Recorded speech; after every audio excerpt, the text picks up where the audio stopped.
యోగా అనేది శారీరక వ్యాయామే కాదు, ఒక జీవన విధానమని తెలంగాణ రాష్ట్ర శాసనసభ సభాపతి గడ్డం ప్రసాద్ కుమార్ అన్నారు.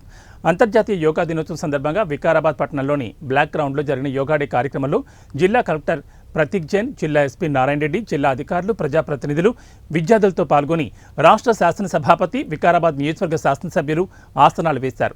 ఈ సందర్భంగా స్పీకర్ ప్రసాద్ కుమార్ మాట్లాడుతూ యోగా వల్ల కలిగే శారీరక, మానసిక, ఆధ్యాత్మిక, ఆరోగ్య ప్రయోజనాల గురించి ప్రతి ఒక్కరూ తెలుసుకుని ఆచరించాలన్నారు. యోగా అనేది శారీరక వ్యాయామమే కాదు, ఒక జీవన విధానమని, నేను రోజు యోగా చేస్తానని ఆయన చెప్పారు.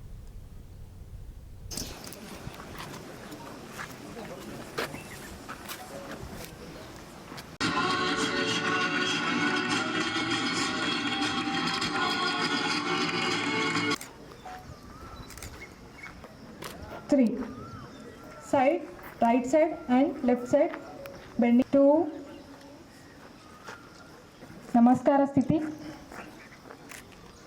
1, 2, 3, 4. ఈ ప్రపంచవ్యాప్తంగా 190కి పైగా దేశాల్లో కోట్లాది మంది యోగా చేస్తారు. యోగాను పశ్చిమ దేశాలకు పరిచయం చేసిన వ్యక్తిగా స్వామి వివేకానందకు పేరుంది. 1893లో షికాగోలో వేదికగా జరిగిన ప్రపంచ మత సమ్మేళనంలో ప్రసంగించేందుకు అమెరికా వెళ్ళిన స్వామి వివేకానంద భారత ప్రతిష్టను హిందూ మతం గురించి ఉపన్యాసంలో వివరించారు. 1896లో అమెరికాలో మన్హాటన్ నగరంలో ఆయన రాజయోగ పుస్తకాన్ని ఆవిష్కరించారు. యోగా ప్రాముఖ్యతను పశ్చిమ దేశాలకు తెలుసుకునేందుకు ఆ పుస్తకం ఎంతగానో దోహదపడింది. ఆ తర్వాత భారత్ నుంచి అనేక యోగా గురువులు, టీచర్లు అమెరికా, యూరోప్ దేశాలకు వెళ్ళారు. యోగా చాలా పురాతనమైనది.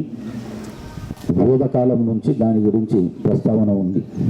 2500 ఏళ్ల క్రితం సాధువులు యోగ సాధనలు చేసేవారు. కానీ ఈ యోగా రోజును కూడా కొంతమంది నాయకులు రాజకీయాలకు ఉపయోగించుకోవాలని ప్రయత్నించడం సరికాదు. ఇది ఎంతమాత్రము సహేతుకం కాదు.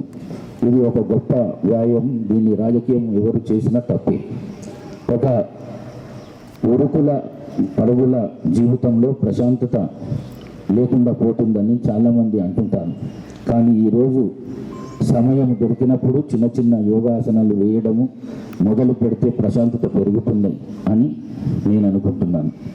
ఈ ఆసనం ఎలా వేయాలో అవగాహన ఉంటే చాలు. యోగాను ఎవరైనా ఎప్పుడైనా ఎక్కడైనా సాధన చేయవచ్చు. దీనికి ప్రత్యేక శిక్షణ అవసరం లేదు. యోగా వయసు అడ్డంకి కాదు. చిన్నపిల్లలు చేస్తారు. చాలా 7-10 వయసులో